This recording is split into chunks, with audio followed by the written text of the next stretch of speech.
एक मुकदमे के ट्रायल के दौरान आप काफी सारे नियमों, कानून, प्रोसीजर्स और कोड्स ऑफ कॉन्डक्ट का सामना करेंगे और उनसे परिचित होंगे। अगर आप कभी किसी अदालत में गए हैं तो आपको इन प्रोटोकॉल का पालन करने की जरूरत है और ये आपसे एक्सपेक्टेड भी है। इन प्रोटोकॉल की एग्जीक्यूशन कोर्ट रूम्स की ट्रायल्स को इफेक्टिव, एफिशिएंट और फेयर बनाता है। जैसे ही आप कोर्ट रूम में दाखिल होते हैं, आपको ज्यूरी की आवाजों की एक बज सुनाई देती है। एक कोमल होकर भी एक स्टर्न गेज एक जज की महसूस होती है। पीछे कुछ धीमी आवाज वाली बातचीत आपको सुनाई देगी। आप थोड़े घबराए हुए हैं, थोड़े से नर्वस हैं, थोड़े से नाइव, लेकिन हमें सिखाया जाता है कि अच्छाई हमेशा बुराई पर हावी होती है। पर ये अदालत है, यहाँ कौन सच्चा है कौन झूठा है कोई फर्क नहीं पड़ता जब तक गवाह और सबूत होते हैं। टिकटॉकर कैमरून हेरिन को वेहिकुलर होमिसाइड के आरोप में 24 साल की सजा सुनाई गई थी और उसके फैंस काफी अपसेट थे। 21 year old social media star को जेल भेजे जाने के बाद #Justice for Cameron ने टिकटॉक पर कब्जा कर लिया था।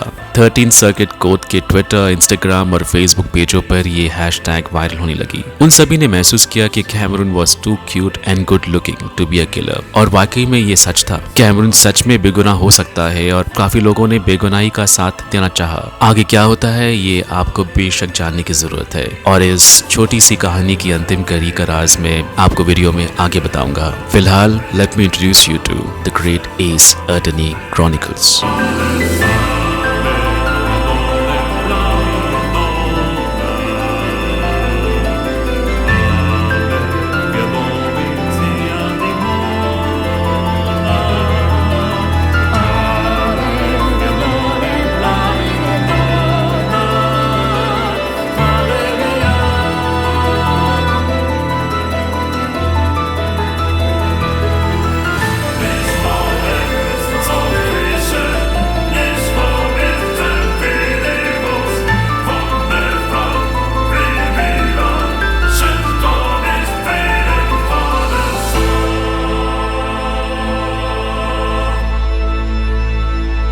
दोस्तों, मेरा नाम है इमरान और neuromancer critically acclaimed the great ace attorney chronicles की दुनिया में आपका स्वागत करता है, जहां सब कुछ एक ही समय में रियल और डिसेप्टिव दोनों है। रिव्यू शुरू करने से पहले मैं समझता हूं कि हमारे पास गेमिंग न्यूज को कवर करने वाले अच्छे चैनल जरा कम है, लेकिन मैं अपने इंस्टाग्राम और ट्विटर के माध्यम से ऐसा करने की कोशिश कर रहा हूँ। आपको मेरे इंस्टाग्राम और ट्विटर पर almost daily gaming news updates मिलेंगे। ये कुछ हाईली एडिटेड और पॉलिश गेमिंग कंटेंट है जिसे आप बेशक दिखना चाहेंगे तो गेमिंग की दुनिया में जो हो रहा है उससे अपडेट रहने के लिए प्लीज वहां मुझे फॉलो करें। साथ ही अगर आप मेरे वीडियोस देखना पसंद करते हैं तो लाइक बटन पर एक क्लिक करने से एक छोटी सी एक्शन, एक सिंपल सी एक्शन मुझे मोटिवेटेड करती है। With that aside, I present you my review of the great ace attorney chronicles.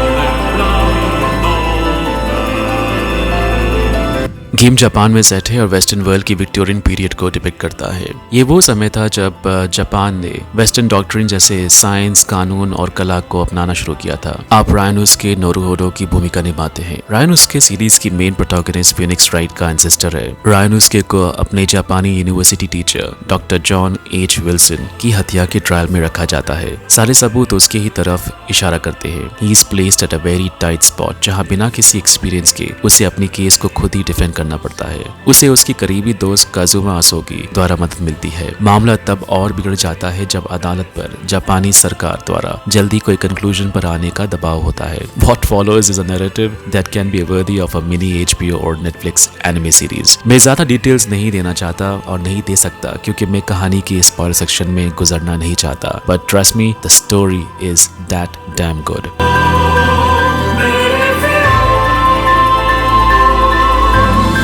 Character और एनवायरनमेंट को कंप्लीट 3D में रेंडर किया गया है। आर्ट स्टाइल एक ग्राफिक्स नॉवेल की याद दिलाता है जो विजुअली अपीलिंग है और इसमें एक एनिमे पेंट ब्रश की स्ट्रोक भी दिखाई देती है। इसमें वो एनिमे पंच है जो दृश्यों को कोर्टरूम मेलोड्रामा की रिप्रेजेंटेशन बनाता है and one which slides into an intense pulse bounding experience जो कभी नेल बाइटिंग और कभी फनी होता है। गेम कैरेक्टर्स के एक्सप्रेशन को खूबसूरती से डिपिक्ट करता है और मेरा यकीन करे हर एक कैरेक्टर यूनिक है। दोनों अपने कैरेक्टरिस्टिक्स में, अपने आउटलुक में, अपने एक्सप्रेशंस में और जिस तरह से वो खुद को प्रेजेंट करते हैं। रायन उसूक एक ऐसा इंसान के रूप में शुरू होता है जो नर्वस है, जिसे कोल्ड स्वेट आता है, जो विटनेसेस को इंटरप्ट करता है एंड ही लैक्स कॉन्फिडेंस। इसका बिल्कुल उल्टा कजुमा कंपोज्ड है, काम है और उसकी फ्लाइंग हेडबैंड उसे एक फरिश्ते की तरह दर्शाता है जो मदद करने के लिए तैयार है पर बिना कोई गलती किए फैसला भी सुना सकता है। आप एक बटलर से मिलेंगे जो एक ऐसा इंसान है जो अपने स्टैंडर्ड के हिसाब से काफी कंपोज लगता है, जो फूड प्लेसमेंट्स का एक सिंपल टास्क ऑर्गेनाइज करता है लेकिन ओकेजनली ही कॉफ्स ब्लड। आप एक बच्चे के साथ एक जनरल से मिलेंगे जो उसके पीठ पर स्ट्रैप्ड है क्योंकि वो एक नहनी का खर्च नहीं उठा सकता, और जब भी ट्रायल इंटेंस होता है बच्चे के नाक से एक नेट बहता शुरू होता है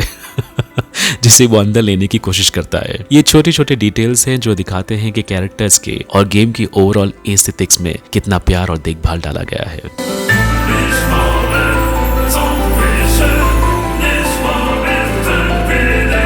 खैर, the great ace attorney chronicles एक एक्शन ओरिएंटेड गेम नहीं है। इसके बजाय इसमें एक स्लो पेस थ्रिल है, the thrill of trial and error of banking up your statements with evidence. ये कुछ ऐसा है जिसकी आप एक वेल स्ट्रक्चर्ड प्लॉट और एक कोर्ट हाउस के ट्रायल्स और ट्रिब्यूलेशन से एक्सपेक्ट कर सकते हैं। ये कुछ ऐसा है जो एक स्पेसिफिक गेमर बेस के लिए कंपेलिंग होगा। गेम को इन्वेस्टिगेशन के बीच जिसमें प्लेयर्स एरियाज एक्सप्लोर करेंगे ताकि वो एविडेंस और टेस्टिमनीज को इकट्ठा कर सकते हैं, और कोर्ट रूम बैटल्स के बीच जिसमें प्लेयर्स को एक केस के पीछे की सच्चाई का पता लगाने के लिए गवाहों की गवाही में कॉन्ट्रडिक्शंस और इनकंसिस्टेंसीज ढूंढ पाए में बांटा गया है। अगर आप गवाह की गवाही में कुछ अजीब या कुछ छेड़खानी किया गया सस्पेक्ट करते हैं तो आप विटनेस को क्रॉस एग्जामिन कर सकते हैं टू कैच देम अनएक्सपेक्टेडली, और आपके पास पहले से मौजूद सबूतों के साथ उनके झूठ को पर्दाफाश करना होता है। शुरुआत में जब रेनुस्के अभी भी एक वकील के रूप में नोविस है, आप देख सकते हैं कि वो एक डिलेमा में रहता है और अपना हाथ ऑकवर्ड अंदाज से उठाते हुए यस कहकर चिल्लाएगा। लेकिन किसी भी अमेजिंग एनिमी की तरह गेम में भी काफी सारे कैरेक्टर डेवलपमेंट क्षण शामिल है। You get to experience this during the course of the campaign. जब रेनुस्के इंग्लैंड का दौरा करता है और हरलॉक शॉल्म से मिलता है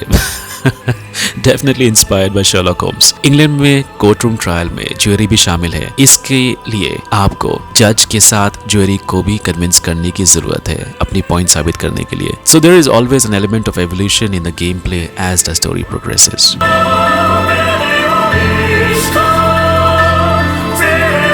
गेम का संगीत कहानी की हार्ट एंड सोल है। ओवरटोन में अचानक गिरावट जब चीजें आपके लिए काम नहीं कर रही होती है, वो मेलोडी में सडन रिपल्स जब आप महसूस करते हैं कि आपके पास एक इम्पोर्टेंट एविडेंस हाथ लगा है, दोनों कंजक्शन में काम करती हैं और ये मैकेनिक काफी अच्छी तरह से आर्टिकुलेटेड है। गेम में काफी ज्यादा वॉइस एक्टिंग तो नहीं है, इसके बजाय गेम उसके एक्सपोजे को टेक्स्ट और ब्यूटीफुली सिंक्ड म्यूजिकल कॉम्पोजिशन के द्वारा दर्शाता है। एनिमेटेड कट सीन्स के अलावा कोई वॉइस एक्टिंग नहीं है, इसलिए सब कुछ आपकी स्क्रीन पर टेक्स्ट के साथ बुने गए शब्दों द्वारा प्रेजेंट किए जाते हैं, और साथ ही साथ कैरेक्टर्स के एक्सप्रेशंस और प्रेजेंटेशंस गेम को काफी ऑर्गेनिक महसूस कराती है, जैसे बटलर की अचानक उठने वाली खांसी या कजुमा के पैरों की sudden thump while making his point across really feels organic, और इनमें एक इमोशनल पंच होता है। कुल मिलाकर वॉइस एक्टिंग के गायब होने के बावजूद गेम का ओवरऑल संगीत अपने अमेजिंग वेल प्लेस्ड मोनोटोन्स के साथ इसकी भरपाई करता है।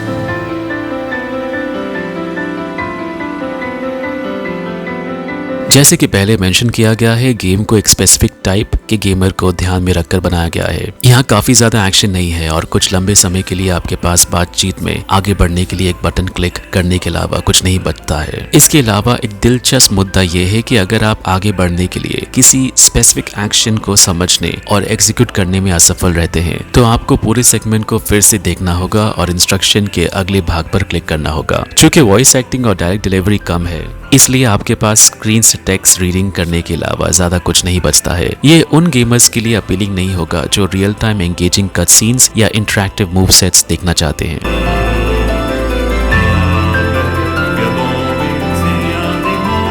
गेम में ड्रामेटिक टेंशन हमेशा बढ़ता रहता है और एक अच्छे स्टोरी ओरिएंटेड गेमर्स के लिए एक अमेजिंग सामूहिक स्टोरी के साथ the game is a treat. मेरा विश्वास करें जब मैं ये कहता हूँ, गेम में कुछ ऐसे क्षण थे जब मैंने एक्चुअली अपने दिल की धड़कन को तेज होता महसूस किया, and there are moments of awe जब मैंने गूज़ बम्प्स एक्सपीरियंस किया। जैसा कि मैंने कहा, ये गेम शायद हर किसी के लिए नहीं है और मैंने भी यही सोचा था कि ये मेरे लिए नहीं होगा, पर man what a hell of a ride it was. जो गेमर्स ऐसे गेम्स को खेलना पसंद करते हैं, ये गेम उनके लिए एक सरप्राइज मास्टरपीस है। वैसे गेम खेलते वक्त आप ये जान जाएंगे कि लुक्स कैन बी डिसीविंग। और इसके साथ हम कैमरून की भूली बिसरी कहानी पर वापस आते हैं और कुछ ऐसा ही कैमरून के साथ हुआ था। बाद में ये कंफर्म हुआ कि कैमरून हेरन ने स्ट्रीट रेस एक्टिविटी में भाग लिया था, जिसके कारण एक माँ और उसकी छोटी सी बच्ची की मौत हुई। कैमरून की गाड़ी 160 माइल्स पर आवर की रफ्तार से चल रही थी। And so while playing the game you need to be certain that looks can really be deserving. Gaming news, previews, reviews, indie game rapid reviews और कमेंट्री बेस्ड वॉक थ्रूज के लिए channel को बेशक सब्सक्राइब करें, video को like करना ना भूलें और नोटिफिकेशंस को ऑल पे सेट कर दें। शुक्रिया।